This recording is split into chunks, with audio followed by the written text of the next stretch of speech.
FBI Director Kash Patel is pushing ahead with his plan to reshape and reorganize the Bureau. Patel's agenda includes overhauling the agency's command structure and dividing the Bureau into 3 regions. Now, this move is a shift from the post-9/11 structure that's been in place ever since. Let's bring in CBS News Department of Justice reporter Jake Rosen. Jake, can you give us more detail about these changes and what Patel hopes to accomplish?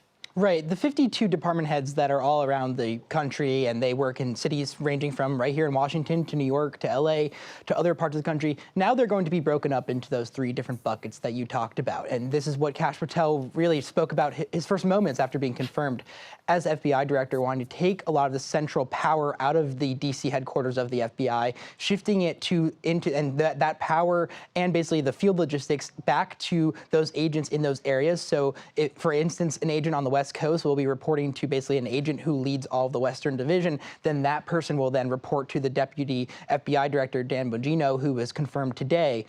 What this does is basically, again, take some of that leverage off of this deputy role, which Dan Bongino, who has no formal FBI experience, will certainly maybe be appreciative of that. It will allow him to do other things that Kash Patel wants him to do, but it will also take and remove staff out of the FBI headquarters here in D.C., which is, again, something that Kash Patel, FBI director, has wanted to do for a long time, which is, strip power out of the bureaucrats here in Washington and give it back to the FBI agents in charge.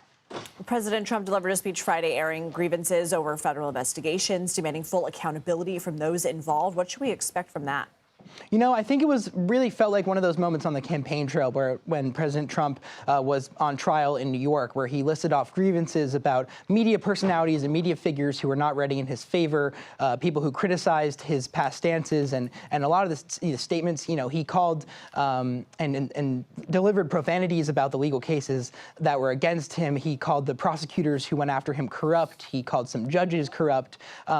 It was a norm-shattering moment for the Department of Justice, and that, at least appearance for years that there was some kind of separation between those 2 entities, the Justice Department and the executive branch. And we'll see whether there are any task forces or any official actions coming out of it. But as you just spoke to Aaron about, even in terms of revoking pardons about the January 6th committee, that's something that he talked about too, and certainly is a result of Friday's speech.